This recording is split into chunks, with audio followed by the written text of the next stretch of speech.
Welcome to another episode of The Gatekeepers. It's your boy, Knives Monroe. With me today, as always, is Cam Stroud and Mr. David Lugowski. Fellas, how you doing? Dude. Doing pretty good. Can't complain too much. What's Actually, I on totally it? can. But I'm curious. We have a very interesting topic today. This is going to be a good one. This is one that I've been looking forward to for a minute. We're going to talk about our top 3 movie influences that impact our style, that impact our minds, what have you. We're going to go through our top 3 individually. Should be interesting. I actually don't know what mine are. I'm going to have to figure it out. But before we get into that, I wanted to start the show with, any of you guys watch The Batman? no, I have not seen the Batman yet. I hear it's phenomenal, though. Bro, Nope. I haven't seen it either. Oh, God, that bombed. Oh, my God. I haven't seen it either. It didn't interest me, actually. The trailers did nothing for me. But hopefully it's good. I have no idea. Cam, did you see it? I have no interest to see it. Man, that makes 2 of us. Yeah, I have no interest to see that one. Well, shit. Yeah. I will say that one thing that I've been seeing online, the discourse, is finally the Batman movie I've always wanted. And I'm like, what the fuck? Like, we've had a lot of great Batman movies. Like, none of those were what you wanted? Like, apparently this one is very, very, very, very, very dark. Which, I guess that's still the style of filmmaking people want to see. I thought we did away with the whole dark kind of storylines after, Breaking Bad was done. I mean, that's like my main issue with the Justice League movies in general. Is like they're dark. I'm not talking about as far as like they story. Are exposed I poorly. mean, like they're dark. Like I can't see shit. Look, guys, it's Superman. Where? All right, so we're doing 3 movies that inspired us or influenced us. And who wants to go first? Because I will happily go first. I vote David. David, number 3. My number 3 that influences me to this day, and I just rewatched it recently, is Logan from 2017. Like, legitimately. What? I'm a little surprised. Oh, don't be when I say this. So the thing that really inspires me and influences me the most is Logan Noir, the black and white edit of Logan. Mm-hmm. Oh man, that is single-handedly the reason why I shoot in black and white exclusively, like hands down. It absolutely, that when I saw that, that was when I was like, that's why black and white is really the best way to go, even to this day, because it simplifies an image so much to the point that you can really understand what the subtext of an image is when it's just very simply black and white. It's hands down, Logan, specifically Logan Noir, absolutely. And also, Logan is amazing. Like, it's a great movie.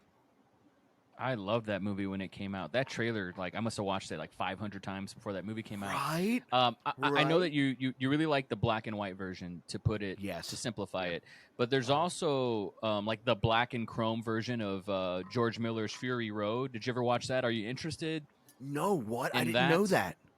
I didn't know that. They call it Chrome and Black, I believe, is what it's called. Fury Road and Black and White. That. There's also, we were talking about this just right now, Justice League Dark, right, or whatever it's called. Justice is Black, or whatever it's called. Sorry, Cam. God damn it, this keeps happening to me.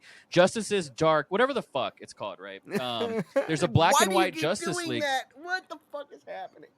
I promise this will not be the clip that goes on TikTok.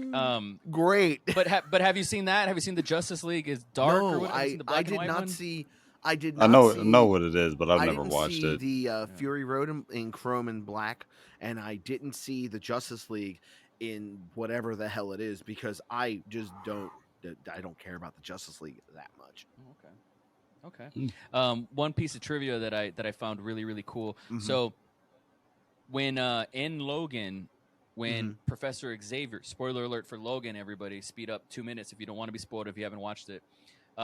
When Professor X has a seizure in that hotel, and like everybody's fucking bugging out, and it's like, whoa.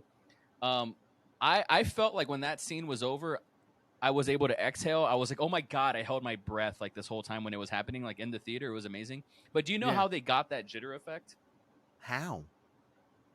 So they filmed it like on a RE or whatever, and they shook it like this. They shook the fucking camera with the hand like this. They shook it so it was like. But here's the thing. But then they added a warp stabilizer in post, and so that's why it looks like it doesn't look like it's shaky cam. That's it looks like they were trying to stabilize it.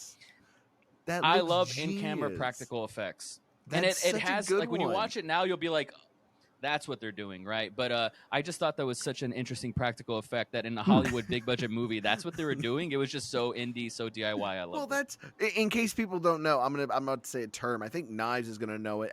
No, wait, no, you both should know it.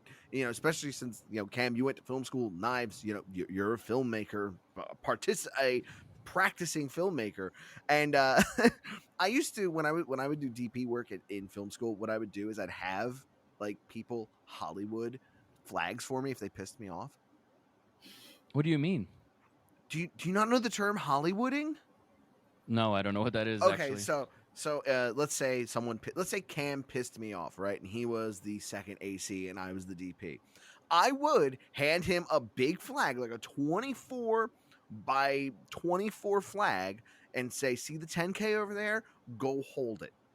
The whole time. Hollywooding is when you get someone just to hold it up. That's all it is. Bro, that is so fucked up. You're a bully. You are a bully. Well, you know what? Next time someone makes a shit comment at me, maybe they need to learn who they're fucking talking to. I'm going to change your name on my phone into Hollywood Dave. Hollywood Dave. That's a good one. I like that one. Kamerin. Cam. Number 3. I would have to say, honestly, I think number 3 for me is probably got to be Transformers 2. I thought that was going to be number 1. Okay, refresh my memory. He's joking, right? No, he's not joking. He's not joking. joking. Refresh my memory. Right? No, he's not. He's not joking. Refresh my memory. Part 2, I remember Megan Fox quite a bit, but like, what is it? Why 2 and not 1? Oh wait, I'm thinking of the wrong one. Yeah, so Transformers 2 for me is, I think I've had this conversation with you guys before, that Transformers 2 is the best one out of them all. It's the best one that they did. It had so much in it, from, it started off at a hype, it started off on a hype of the first one ending. Now it's like the Decepticons are here, they're hunting them down. Optimus Prime was dead. Optimus Prime gets brought back to life. Sam is in danger because he has this thing in his head. Now the world's in danger because Optimus Prime died. They got to bring Prime back now. It kept you on this roller coaster train of it's going. It kept moving forward. And then the action scenes is what really, really caught my attention. Like the fight between Prime and the 3 Decepticons, the ending battle scene that they had, the sound design for that, just the soundtrack for that alone it had so many emotions on it. I recently watched it, and like there's this one shot where Sam gets blown up, a helicopter's rolling in, and they get a shot that's literally above the helicopter looking down at Sam, and everything's in slow motion. Yeah. And I'm like, yo, that's fucking awesome. It's like that right there was like the pinnacle of Michael Bay being Michael Bay. I was about to say, it's such a Michael. You are right. It is such a Michael Bay movie, and when you take away the pretentiousness of filmmaking and just look at filmmaking like, hey, trying to make something that everyone's gonna have fun in, you might not like, contextually a Michael Bay movie, but you are going to have fun. You just are. Like, you're going to. Like, how can you not have fun? My favorite tidbit about Michael Bay is for the movie Armageddon. And Ben Affleck was doing the commentary, and he apparently, and in the commentary he says, I walked over to Michael one day, and I was like, hey, why is it that NASA is hiring oil drillers to go up into space instead of just training astronauts how to drill on the moon, on the asteroid? And he says, after a long pause, Michael looks at me and goes, "Fuck you." So I guess that was the end of that conversation. They don't make sense. That. I own the I have it. This is for real. I own a copy, an unopened copy of Armageddon on Criterion on DVD, and I've never opened it. It's one of my most prized possessions. Wait. So I haven't heard the Armageddon's audio on commentary. Criterion Collection? Wow, I didn't Fuck know yeah, that. it is. Wow. Yeah, this goes back to like our first conversation on Zoom or something. I remember mentioning that. I You're love right, we did. Armageddon. It's so Armageddon good. is such a stupid movie. I love it. That it is a stupid movie, but I love it too. Everybody's so pretty in it too. But yeah, What were you saying, Cam? You were gonna say Transformers something. 2, Dark of the Moon. Transformers 2. No, that was Rise of the Fallen, or Rise of the Fallen, or Yes, yeah, Rise of the Fallen. Yeah, Rise of the Fallen. Yeah. yeah. Rise of Rise the Fallen. Dark of the Moon's the third one. Oh, my Yeah, bad. like Yeah. it for me is like because I was studying Michael Bay so much that everything that Michael Bay does, it all went back to Transformers 2. And like literally all of his techniques, all of his stunts and everything is in that second movie. Swooping I low think with the that's- telephoto. Yeah. Swooping low with the telephoto, his Michael Bay shot, to his racings, like his explosions and whatnot. The amount of explosions that is in that final battle scene is ridiculous. I know he didn't direct Bumblebee, but did you watch it and did you like Bumblebee? I did watch it and I did like it. Bumblebee, I remember did that like it. opening was really good. that opening was pretty sick, right? Yeah, oh, it really I was. loved that. I loved that. I could have lived in that. Like the movie I blew my load after like the first 8 minutes of that movie. Like that beginning scene was That was amazing. Bumblebee was really good. I remember watching it like, oh, this is actually. I was thinking this was not going to be that good. This is really good, like really good. Knives. What is? So I'm your like, third? it's funny. Y'all choose like mainstream movies, and I have. He's going to hit us with the 13 Fist of McCluskey. My number 3 movie, and this list could change any day, you know. Of course, yeah. But I'll stick with it now.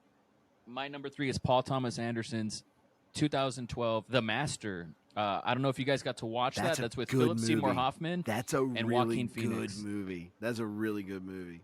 That's a really good one. I love that movie so much. I was homeless when I watched it, and I saw it 4 times in theater. Money that should have went to like Apples and Head and Shoulders and you know, a hotel, like I spent on that movie. That movie saved my life in a lot of ways. It inspired me and influenced me. I've read the script. I love the script. I've deconstructed the script. There's nothing more fascinating to me than like reading a script and then watching the movie and then seeing how really admiring the gap, like seeing the departure that they took from like the page to what you got. I'm like, that is where the sausage is made. Like, that's where the magic is made, you know? I didn't know what good acting was until I saw that movie. I know Joaquin got a lot of props. He got an Oscar for the Joker, and it was a really good movie, but a lot of the tricks that he did and a lot of the flashy acting with a capital A was done in The Master first. And he's acting opposite Philip Seymour Hoffman, who was my favorite living actor at the time. So it was shot on 70 millimeter. Didn't he posthumously win? No, he was nominated. I thought he won before he passed, but he did not win. Who won that year? Some boring asshole. I don't know. I remember Daniel Day. I feel like it was like Jeffrey Rush. No, it was Daniel Day-Lewis won for Lincoln, for fucking Lincoln. But that was for lead actor. I think Phil Hoffman was nominated for supporting, but I actually don't remember. I love that movie. We don't need to spend too much time. We don't need to spend too much time on it. The script has inspired me. The way it was shot inspired me. The score has inspired me. It reminded me, like I was saying, it was shot on 70 millimeter. I saw it in 70 millimeter 3 times. I saw it in 35 millimeter 1 time. I love that movie. There are essentially deleted scenes that Paul Thomas Anderson turned into a short film that's on YouTube called Back Beyond. That 20-minute like short scene, cut scenes, deleted scenes, like short film is better than like anything I've ever seen. Nobody can touch it. It's amazing. Joaquin Phoenix is amazing. Absolutely legendary movie. If I had to, I have it on my wall here, the Blu-ray of There Will Be Blood. That's my favorite movie of all time. But if I had to pick one Paul Thomas Anderson movie to wipe my brain and watch it again for the first time, it would be The Master. Ooh, David Lugowski. Okay. Oh, we're at number 2. Number already. 2. Shit. Number 2 for me. Okay.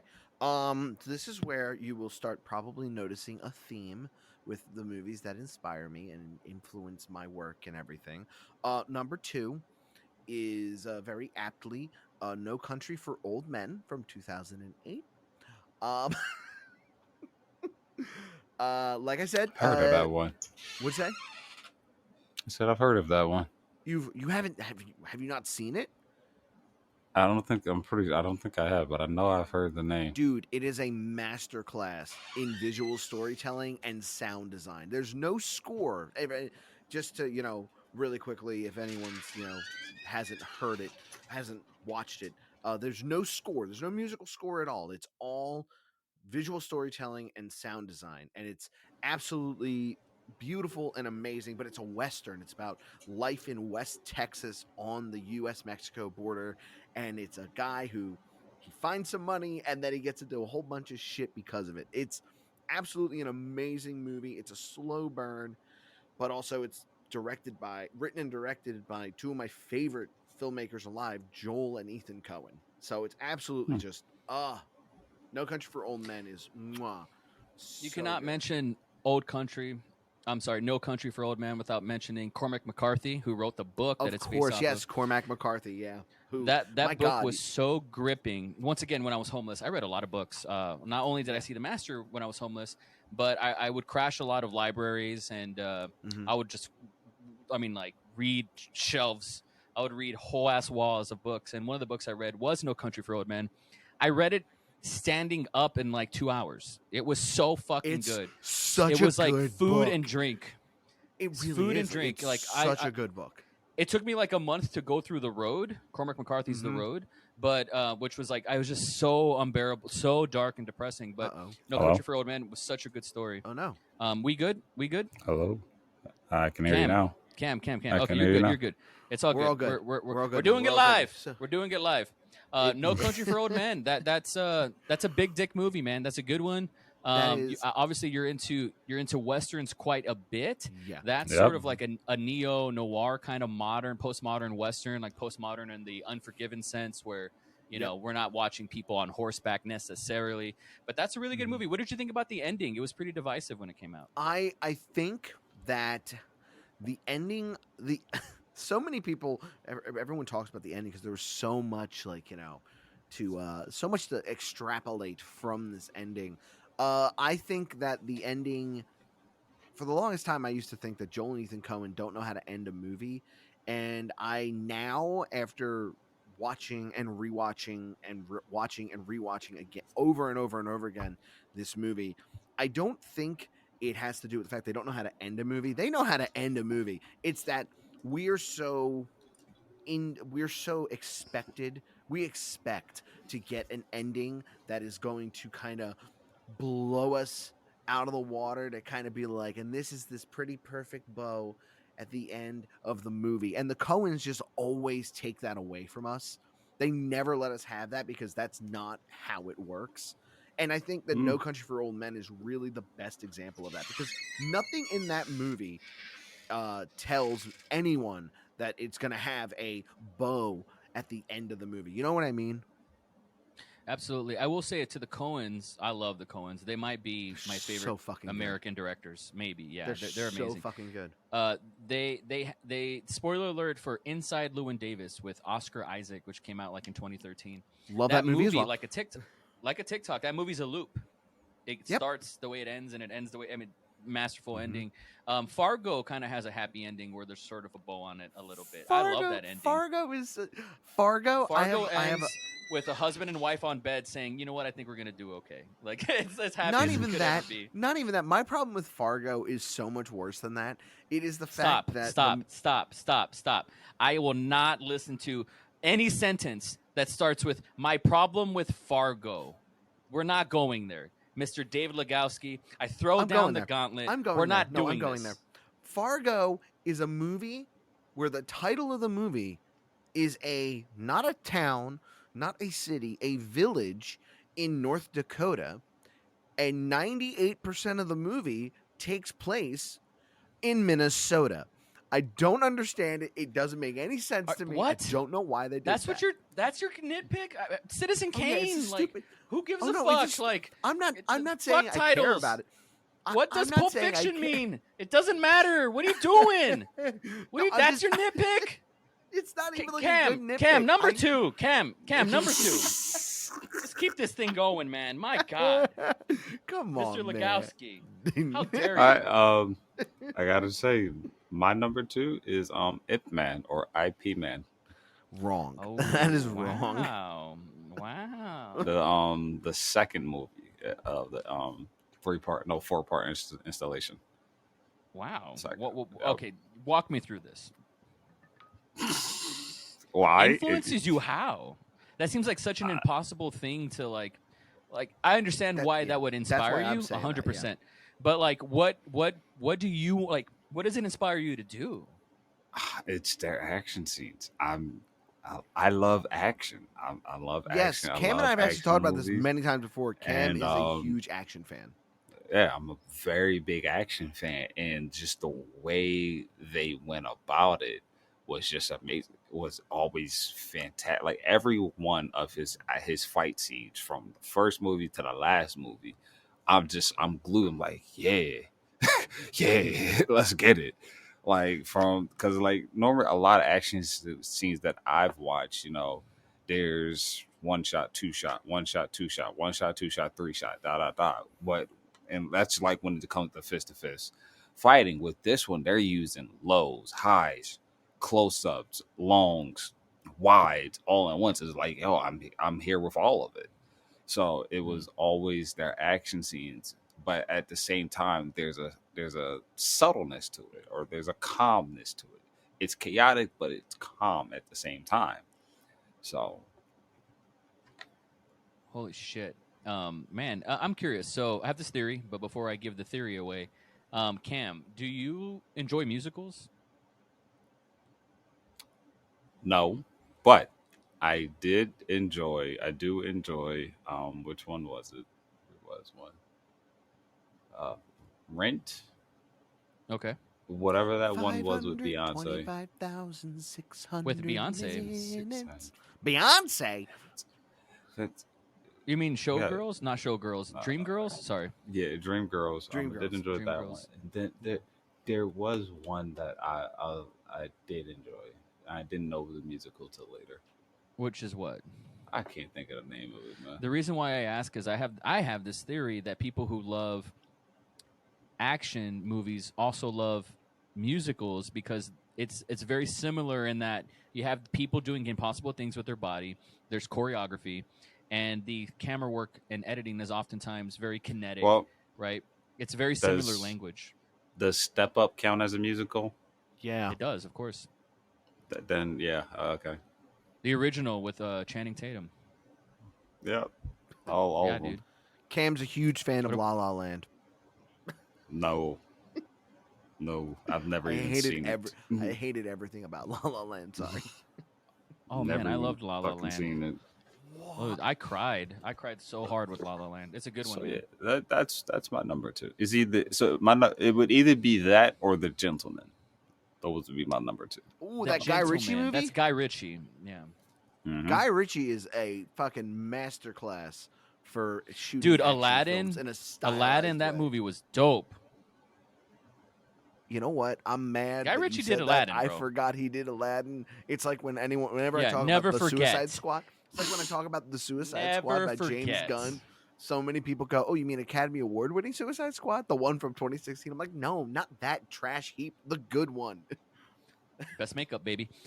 So wait, did y'all see the latest one though? Like the Yes, last it's one that amazing. came I out. loved You know, everything. what about I- it. the last my Suicide God, Squad? That one was so freaking funny. I didn't like it. His rat problem had me in tears. Peacemaker's I don't like scared it. of fucking rats. No, not Peacemaker. Bloodsport. No, it was blood sport. Yeah. Wait. Um, You didn't like it? I liked all the Harley Quinn stuff, all the Shark Boy stuff, whatever the fuck his name is, King Titan. What is his name? King Shark. King Shark. King Shark. Yeah. I liked them. I liked Peacemaker, but everything else can get fucked. I thought it was kind of like drab. Like I expected, just because Guardians, was so colorful and so fun and had great needle drops. I expected something a little more fun. It was kind of like I it will was it say insisted on bothering me. I I that is a saying that you've said that more than once, and I've started putting it in my daily life. It insisted on bothering me, and it's the greatest thing. Just putting that when I'm at work and I want to move something, my boss goes, "Why'd you move that?" I just turned like it insisted on bothering me, and he looked at me. He's like, "The fuck did you just say to me?" it's Yeah, it's a James Knives Gunn is Monroeism. It's a Knivesism. I love James it. Gunn is great. Like I He think is. the James Gunn John Cena coupling It's is the most phenomenal. electrifying coupling I've seen since Scorsese and DiCaprio. Like it is that goddamn good. Yes. I could watch And them make Peacemaker stuff was forever. amazing. Peacemaker was I amazing. enjoyed Peacemaker quite a bit. So whose turn are we on right now? Yours. Number 2, Knives. Number 2. What is I'll it? make this fast because I'm gonna be an asshole and I'm gonna assume you guys haven't watched it, so I'm not gonna waste a lot of time on it. Number 2, most influential movies for me that have made quite an impact is Larry Clark's Kids, the movie Kids from the 90s, which was written by Harmony Korine. Harmony Korine later went on to do Julian Donkey Boy. He did Gummo, which is one of my all-time favorite movies. He did Spring Breakers, kind of semi-recently. Actually, that was 10 years ago. Good God. He did a movie with Matthew McConaughey. Anyways, he wrote the script for Kids. Kids was basically what Euphoria is today. Take all the romanticism out of it, inject it with realism and AIDS, literally AIDS, and you get Kids from the 90s. If you haven't watched it, I implore everybody to watch it. It's one of, if I had to make a list of a movie you need to see before you die, Kids is on the list. Kids is probably in the top 10. Really? What inspired me and what influenced me was the way it was shot and the way it was written. Another script that I studied. Harmony Korine was like 17 years old when he wrote the script. He probably just wrote a first draft and they went out and filmed it. The story follows like skaters and like punkers and like a bunch of adolescent teens that have no parental guidance and no parents are to be seen in this movie. And AIDS just gets passed around. It's just everybody gets AIDS at the end of the movie. So much sex is in the movie. Like it's one of those movies that kind of like The Wire. If you ever watched The Wire, when you're watching it doesn't feel like a movie.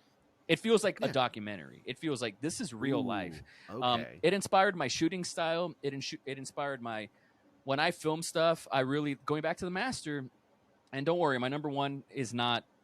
It's my number one for a different reason. But The Master and Kids, how they inspired me was the humanity that is on screen is the most cinematic thing for me. Like what Cam was saying about action, the helicopter, slow motion, the bullets, sand everywhere, tits bouncing up and down. It's absolutely amazing. I get it. But for me, an actor, a nice fucking telephoto lens on an actor's face with one tear falling down, for me is that. Like that it does something to me that like Marvel movies try to do, and they spend $1 billion trying to do it. Like it moves me. Kids moves me, man. Like it's a movie that when you're watching it, you're like, should I be watching this? You know how like when you watch Euphoria or you hear about it, it's high school kids getting naked and fucking, right? And it's like, well, that's kind of creepy. But the actors are in their 20s and 30s. Yeah. Kids, they're fucking.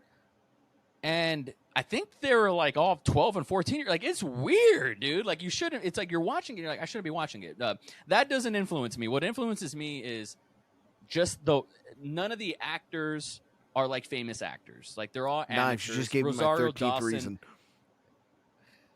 Rosario Dawson went on and had a career. Chloe Sevigny went on and had a career after this movie.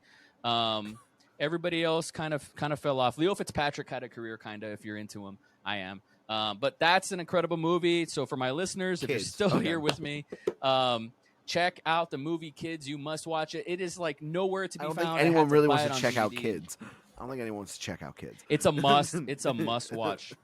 It's a must watch. Mr. Lugowski, number one.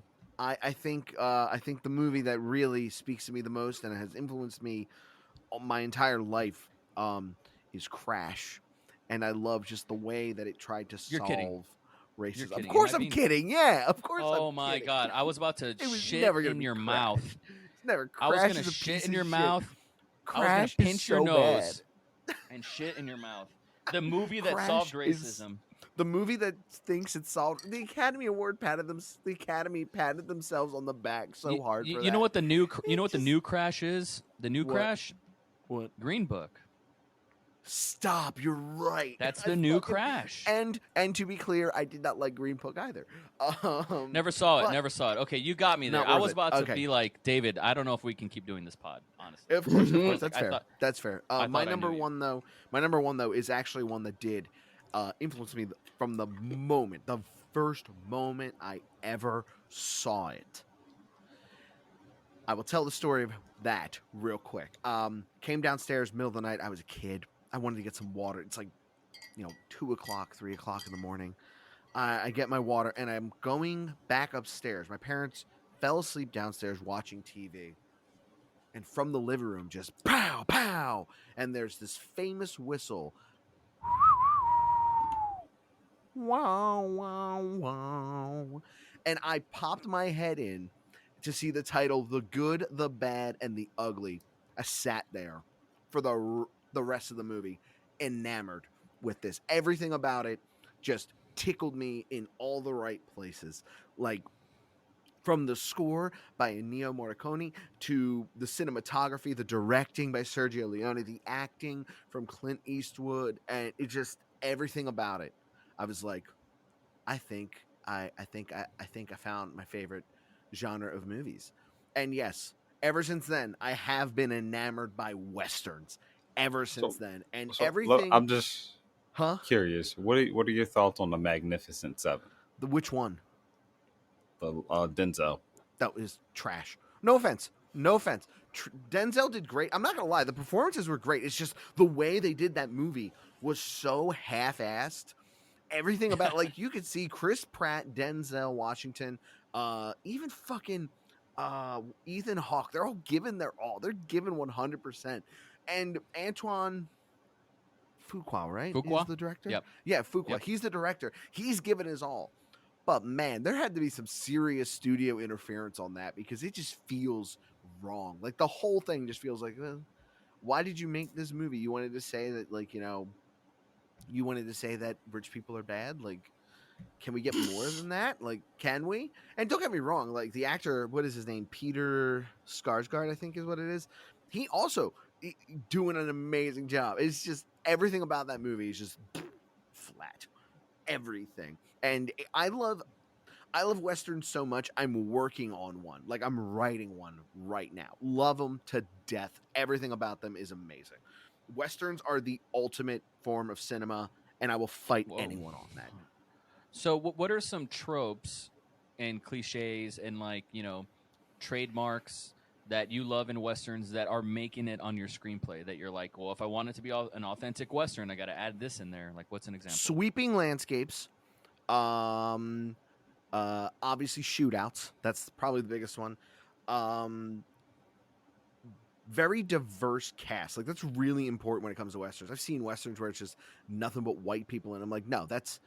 Like literally a whole state a whole region of the country was settled by white people, and on top of brown people. Like you can't just make the whole cast white. That's why I don't like Gunsmoke, because it's just white people, like white people Bonanza. That's the other one, Bonanza. Just white people. Like that's not what a western is. On top of that, I would say that there has to be some kind of train in there, and other than that, like those are the four that I'm really like implementing in my screenplay. And then I'm taking other like historical things, like for example, the West was founded by women who started brothels. Like we don't really see that all that much in westerns nowadays. Westerns are really so your movie's gonna have titties. No, I did not say that. Damn. It's gonna have a kick-ass madam in it, though. Okay, does she show her titties? No, she does not show her titties. Huh. Okay, but she works at a brothel. She owns a brothel. She's a madam. And there's not going to be extras walking around with their titties hanging out? There might be. I haven't gotten that far, Knives. Okay. There might be. Right. But one of the other things about westerns that are my favorite and that I've been trying my best recently, especially to put in my work more, is the show of scale. Those sweeping landscapes and using the telephoto lenses and then backing up like crazy so that it looks like the cowboy is really small compared to the bluffs and buttes in the background. All that, I love doing that. I started doing it in Minneapolis, where I purposefully take photos where the city is towering over people, because that's the same thing. Like, we are incredibly small compared to these things we've created, and just Westerns are so good. Okay, I want to make this note to the audience. So we still need to hear me and Cam's number one, but we're going to find some common themes here. With Cam right now, obviously it's action, stunt choreography, special effects, like mind-blowing visuals, right? With Mr. Lugowski, it is westerns. The guy that did Logan, James Mangold, also did 310 to Yuma, which is a good one. Phenomenal remake. Phenomenal remake. One of the best remakes ever. And with Knives is a bunch of acting pretentious shit. So, but think about that. That informs our work, and the reason why I connected those dots. Obviously, we're talking about what influences us, but we also apply that to our shit. Like Cam mentioned in the last pod, when he edits something, just like the music effects that he does, and like just how all out he goes, and the shots, and between us, he's the only drone guy here, and just how and it's man, that makes sense. Same thing with Lugowski, with the landscapes and with the buildings. I don't even fucking look at buildings. Like, I don't even know what I'm looking at, right? But when it comes to people and the cracks on their face and being able to affect them and affect the audience, that parasocial relationship, I'm all about that. I live for that shit. So it's really interesting to me how we've applied this to our work, and that's the whole point of this conversation. I just think that's fascinating. So good luck on your film, your feature, your short, whatever it is you're going to do. You should know you about also got it. your work cut out for you, buddy. I know. You have your work cut out for you, know. like, because I recommend you film this on an Alexa. You have to film it on an RE, because that dynamic of course range, you do. what The you're 23 able to do stops of dynamic range, dude. I mean, that's gonna be you'll regret not doing it. So, and those things are pretty expensive. So, I know. All right, man. I am aware. Excellent number one, Cam. Drum roll, please. Without any further ado, number one. The A-Team. Oh, the one with Rampage? 2000, I believe it's the 2010. Yeah, one. Bradley Cooper. Yeah. Bradley Cooper, Liam Neeson, Rampage Jackson. Mm-hmm. The A-Team. Oh, what is it about that. The A-Team? I forgot. What is it about it? It's a mix of everything that I love. Comedy, a great group of cast that work well together. The action is there. And it also goes back to looking for that team of people that you can connect with, that you can grow with, and that you can get shit done with. That's what inspires that. That's what influences that. I'm always looking for people that I can do shit, not exactly go around, busting people out of jail or things like that, but like people that I can just connect with on that scale. It started with the A-Team. That's crazy. So that director, before he did the A-Team, he did Smoking Aces. And after he did the A-Team, he did The Gray with Liam Neeson. Did you watch any one of those? Like, do you dig that kind of shit? Or is the A-Team kind of like... I've seen The Gray. I did like The Gray, Smoking Aces. I saw it at one point, but I got halfway through and ended up having to leave. So I actually need to go back and watch that one. Smoking Aces The is A-Team. good. I like Smoking man. Aces. Yeah, the A-Team I forgot when it about. came out. So, wow. Didn't think you'd say that. If anything, I thought Transformers should have been number one. Mm-mm.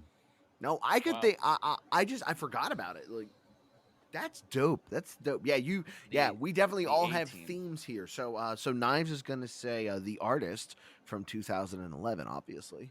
No, I've only seen The Artist once, and it was pretty effective, but I didn't love it. I mean, like the A-Team. Like I've watched a lot of movies, but the A-Team I've at least watched 20 times. That's how you know shit. it's your favorite movie. I've watched The Good, the Bad, and the Ugly about 20 times too, and that's a 3-hour movie. He's saying it's one of the most influential. That's what he's No, saying. it's my favorite movie also. Oh, and your favorite. Holy shit, balls on the cock. What like tell me a moment where you're like, oh, right here I could pause it and be like, this movie's fucking my favorite movie right here. The very beginning of the goddamn movie. The beginning, like when you first see all four of them come together and whatnot. Like actually, no, even better. Like the very beginning of the movie, where they just crossed. They're in their flight chase, right? They're talking and whatnot. He's talking to the guy, and he says, "Yeah, you're in a air battle over American airfield," and you could just see his face drop, and then you hear him say, "Adios, motherfucker," right? And what was it? Oh man, I can't think of the word now, or like exactly what that stood for. But he said that line, and then you have Bradley Cooper in the back saying it with them and whatnot. Alpha Mega Foxtrot. Yeah, Mhm. Alpha Micah Foxtrot, or I don't, it's something like that. And then they both like adios motherfucker. Airplane turns, jet pulls up, blows them out of the sky, and then you go into the movie. I'm like, yo, that was fucking fantastic. Yo, that was awesome. Like, hey, let's do that Did you again. watch it? Did you watch it in theater? Yes. How old were you? When it Because this saw was 2010. 2010, God, born in you're right. 1992. What is that? 18? 12. Yeah, he was about 18, yeah. 18. Yeah, about 18. Yep. So did and you? I remember when you were it's- telling us on the last pod that you and your family got together to watch the first Transformers, and like Yeah. movies were like the big thing. Did you watch it? Was it like ceremonious? Did you watch it with So your family in that way? this is one I didn't watch it with my full family, but this is one that I saw with my dad. And after watching it with them, he told me about the older ones which I've seen the older ones too, and I always enjoyed the older TV show also. So to see that older TV show brought into a modern day era is fucking fantastic. And this, honestly, this is another part that takes place in the beginning of the movie when I talk about that camaraderie of these guys getting together, where they're first getting into the helicopter. He starts to take off. He knocks the air condition unit off the building and crushes his truck and whatnot. I'm like, damn, I feel sorry for you, but like he's like, I'm gonna kill you. I'm gonna kill you for I did you was crazy. I did you was crazy. I did you was crazy. I did you was crazy. I'm like, yo, these dudes are fucking wackos and whatnot, but yo, they get shit done. Yeah. Man, I remember the dude from District 9 was in that movie, and I really thought like that movie. A-Team came out like a year after District 9, and I really thought that guy was going to go on and like have a big career.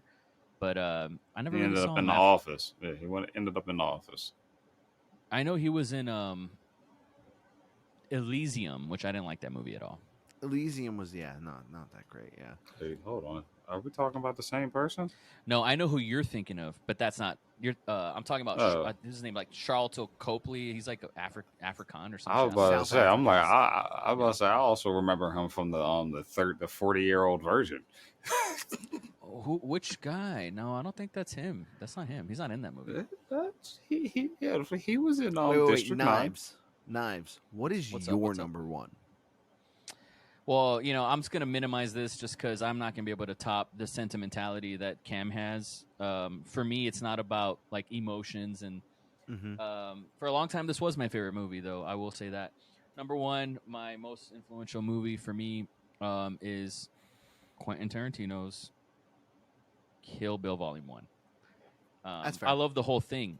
1 and 2 it's really one movie. But Kill Bill changed my life. Yep. When I saw it for the first time, I was like, oh, shit, that's what I want to do. That's why I'm this way. I'm a filmmaker. I just love the presentation of it. I love that it's a love letter to movies. Yep. I feel like anybody can make a movie if they watch Kill Bill 100 times. Like, boom, now you can go make a movie. I believe that. I recently showed it to my daughter, who's 7 years old, and she got a big kick out of it. And I just promised her, baby, I promise you there's going to be blood and guts, and she stayed up, and we put it on like at midnight this one night, and she watched it. And Kill Bill Volume 2 is not something I think she'd really care about right now, but it was really exciting, Kill Bill 1. Kill Bill 1 has my favorite line in any Tarantino movie. Who says it? And I'll guess it. Oh man, what is her name? Oh, Maggie Ho, right? Lucy Liu? No. Lucy Liu. Yeah, Lucy Liu. She says it. So guess the line. What is it? Tear that bitch apart? No, it's not that. Dude, she has a big monologue. Is it the monologue? Because I know the whole monologue by heart. The one in the room with all the where she cuts the dude's head off. Yes, it's in there. Yeah. Yeah, she basically tells everybody, now if you have anything to say, now's the fucking time, right? And she's like, pretty much she'll cut your head off, whatever. Dude, I know that whole monologue. No, it's by what heart. she says. The line specifically says, "If anyone has the audacity to bring up my American Chinese heritage, or American heritage as a negative, I'll cut your fucking head off." She says, "I'll collect your fucking head." That's what she says. I'll collect your fucking head. And I remember sitting there going, "Yeah, I think she's upset." That was badass. Oh man, the line delivery, the way the camera just nudges in at the same time. She goes, "I'll collect your fucking head." It's like that shit, movie. That movie was like The Chronic for like a whole generation of filmmakers. Like it really woke a lot of us up. That's the thing about Quentin Tarantino. He's so good at doing that. That's what he does the best. That's a superpower. Speaking of Quentin Tarantino, I believe we've all saw Django, right? Of course. Yeah.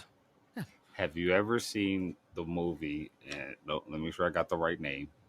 I think it's called Four Floors. 4 Rooms. 4 Rooms. Yes, 4 Rooms. Oh, that sounds Have familiar. you ever seen? I think I've seen it. It's literally about it's 4 short films, and one of them's directed by Tarantino. But they were directed by 4 different directors. Each one is different. Robert they Rodriguez.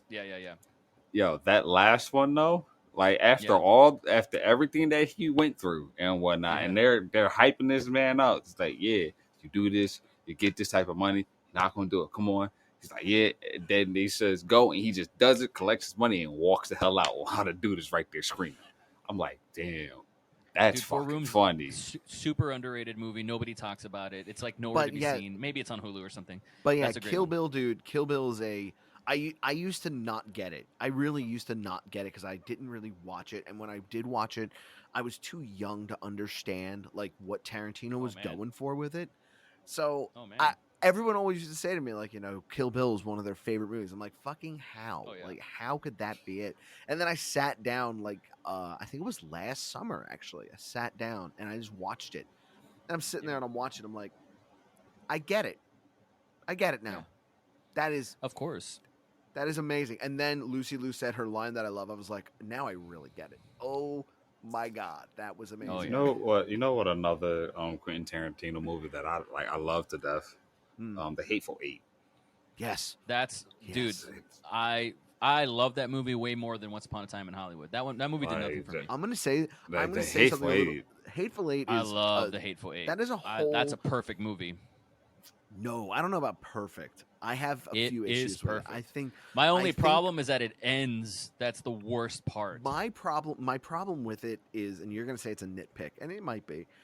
But why number 8? David. Most of the problems you have with movies are nitpicks, so we're not surprised. It is true.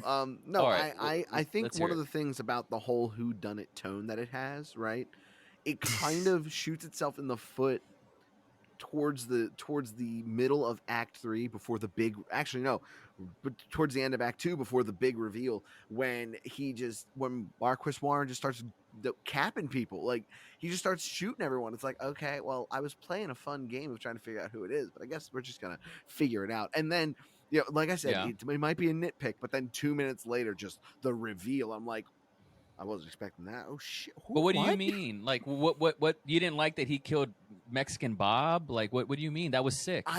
Blows his fucking head off. I just when I rewatch it, it always feels like the timing of the whole whodunit phase of the movie is just really short, just to get to that reveal. I mean, it's still effective because when that reveal happens, dude, I think the reveal is like a swerve on a swerve. Like it's not meant to be like a twist. Because it gets swerved later when Channing Tatum gets his head blown off. It's like, exactly. I was just about to talk about that. Just about to bring that up. Like my man finally reveals. Yeah, he comes up. I'm right here, and then his head just explodes. I was like, oh, Also, I wasn't expecting that. also in the Alrighty. movie's opening credits, like Channing Tatum is featured in the credits, and so you're watching it and you're like, where is he? When is he going to come out? Right. So that was kind of quote unquote spoiled too, but it didn't bother me at all. I saw that movie in 70mm the first day it came out here in Austin, Texas, at the Ritz, which they now closed, and it was an orgasmic experience. It was like 3.5 hours long. I saw it at a theater in Burbank, California. Oh hell yeah! That was an amazing experience. The 70mm roadshow with the overture and just thinking about it, I had such a good time with that movie. On the Kill Bill notes, what I need to illustrate is it's not just because it's bloody and cool and fun.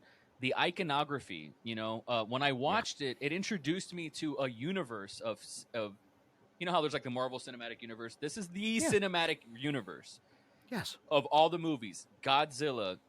Yep. I was always like a Jackie Chan, fanatic, but like it showed me Bruce Lee because I didn't know who Bruce Lee was until I saw that yellow jumpsuit, and I'm like, oh, Game of Death, what is that? Martin Scorsese movies, Taxi Driver, westerns, spaghetti westerns. I got into Sergio Leone because of Kill Bill.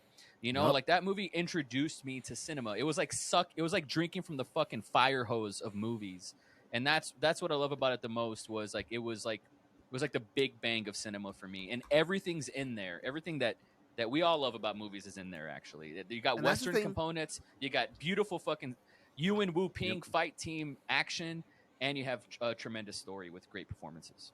I think that's the big thing when it comes down to I'm gonna come clean now. The reason why I wanted to do this topic was because I was talking with another friend of mine about talking about favorite movies and whatnot, and I said to him, hey man, every time people talk about movies, if they are versed in movies at all, it ends up at Quentin Tarantino at some point. And he said, no, it doesn't. And I just want to point out, it does, because he's gonna watch this. Because when you upload this, I'm sending him the link. He's gonna see. Yeah, it ends up at Quentin Tarantino every time. It always does, because that's the thing that Quentin Tarantino is really good at, and I don't think people give him enough credit. Like people, there's the whole frat bros favorite movie is Pulp Fiction or something, or whatever the trope is for Tarantino. But at the end of the day, when you really look at Tarantino's movies, every single one of them is a love letter to the movies that he watched. Like it's kind of hard to look at a Tarantino movie and go, I don't like it. Like you lack culture. Then you must. Like I'll say this. Like, I mean, if you say you don't like Django, you're fucking racist. And whatnot. Agreed. There's no way. Agreed. There's no way you can hate seeing Jamie Foxx in that bright blue suit. Not in even that hair. You can't hate that. I don't know. I don't know if you guys know this. So I like the way you die, boy. I'm gonna say something. I don't know if you guys know this, but my friend pointed it out to me. I was watching Django, and he was watching Django, and he texted me out of the blue. He's like, "Did you know that he's wearing Calvin's suit at the end of the movie?" I was like, "What? Yeah. He's wearing Calvin's suit? I didn't know." I went back I fast forwarded to the end of the movie. I'm like, he fucking murks Calvin, puts on his suit, and blows up Candyland. This man is the GOAT. Dude, that is it. It's funny. You guys brought this up. I didn't. But we talked about Pacific Rim last time, right? And I mentioned that scene where Idris Elba takes off the helmet, and I cried. I fucking cried, dude. Another scene. Yeah. Now, this is the first time I ever did this. I'll never do it again, but I had to know, right? So the script was leaked before this movie came out, and I read it, and I was like, I want to see, as a filmmaker, how he takes the screenplay and puts it as a movie. Movie's completely different than the screenplay. Fine, it happens. There's a scene that was not in the screenplay. That's my favorite fucking scene in Django. I don't know if you guys would guess it, but it's the scene where they hang him upside down, whatever. You can see his junk, Jamie's junk, whatever.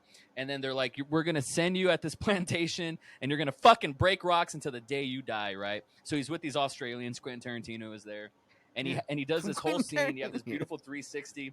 This 360 shot of Django kind of doing this hustle. It's saying like, guys, I'm a bounty hunter. Look at me. Do I look like a fucking slave to you? I'm a fucking free man. All that shit, right?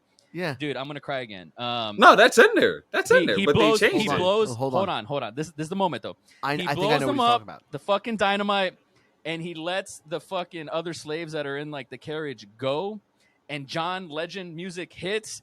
and they cut to this beautiful close up of this fucking slave who is crying, looking at Django, who earlier in the movie he was like, "Fuck this Uncle Tom motherfucker," and now he's crying, and he's like, that was like the spark of the revolution. And it's sad because it's fiction and it didn't happen. But in the movie, in that universe, that look on that slave's eyes, tears running down his eyes with John Legend, Django running bareback on a fucking horse, dude. Oh my God. I fucking bawled. That scene was not in the script. And I was like, dude, this is the best movie ever. There's Wait, you said that wasn't in the script? Yeah. It was not in the script, dude. They had some other side angle. They had some other side angle where, like, I can't remember now because I read it 10 years ago, but Jonah Hill was like, had this whole other, like, fucking, he ended up being like a KKK guy, but he had this other part. He was going to be this other guy, this whole other side angle. It didn't happen. Like, good. It was so, the movie was better. The movie was better than the script. Better, yeah, of course. So the part of that KKK scene, it's fucking legendary. We all know it's legendary. But side note, this just goes back to my family. We were watching it. We're all, and this scene pops up, and we're all laughing because it's freaking hilarious. But my dad. Not digging it? Man. Not a fan? No. He's loving it. Oh, okay. He literally goes and says, "Man, they need to stop messing with the clip before they show up again." Oh man, Jesus my Christ. favorite line in that scene is when Jonah Hill rips the eye too much. Just, "Oh, I ripped it. Anybody got an extra bag?" And the guy in the back's like, "No, nobody's got Nobody an brought bag." an extra bag. Wait, hold on. You gotta say it right, man. She's like, nobody brought an extra bag. I'm just asking. Now we all agree that the bags are a good idea, right? Like that whole scene, man. But that shit not was point like, fingers. too funny. They could have been done Not a little pointing better. All I hear is criticize. Don't ask me or mine for nothing. And he fucks off. So- He takes his ball and he goes home. There's so many ways. There are so many ways that someone could be like, "Hey, the KKK is a bunch of stupid idiots." That was the best way to do it. Oh yeah. Arguably the only acceptable way at this point. All right, so y'all want to hear another funny story about me in my younger days? Let's go. Sure, let's go. So when I was I used to I still catch the bus and train around Philadelphia, right? But I live around the Temple campus. So when I was younger, it used to be these guys in white cloaks. Oh dear. and headbands that you should just stand on a corner, and they used to preach the gospel and whatnot. Why did me and my friends used to think they were a Klan every time we walked past them? Dude, that dude in Django who Django shoots in the heart and he falls, flat faced. He's reading from scripture, and like that's how those fucking slave owners rationalize the shit that they did, Yeah. So those are dots that I'm a Christian, but those are dots you could easily connect. So I don't blame you. Well, It's good to have a good radar for that kind of shit anyways. yeah. Oh yeah. My goodness, man. Well, we did it. I will did. say we made a whole podcast episode without talking about Peter McKinnon, so that's pretty fucking great. We did that. So And then you went kudos and to, mentioned him. How could you do fuck that? me. God damn, I was doing so great. But we You did were. mention Quentin Tarantino, and that's 10 times better. So That's much I want to better. thank you two gentlemen for showing up today. This was absolutely amazing. I cannot wait for the next time that we do it. David, where can they find you on the internet? They can find me on Instagram at the David Lugowski. Same thing goes for TikTok. And here on YouTube, it's just David Lugowski. Please subscribe. I do a lot of great videos. At least I think I do. That's about it. Yeah. He sure does, folks, and he's getting better. Cam, where can they find you on the internet? Right now, if you pretty much look up Kamerin Stroud, you're either going to find my gaming channel or my photography channel. You in have a some sort of gaming way. channel? What? Rocket We've League, gone man. over this. Rocket We've gone League, over buddy. this. Yeah, where have you been? Zoning out, I think. Oh my God. Yeah, we've gone over this. So you just look at my name.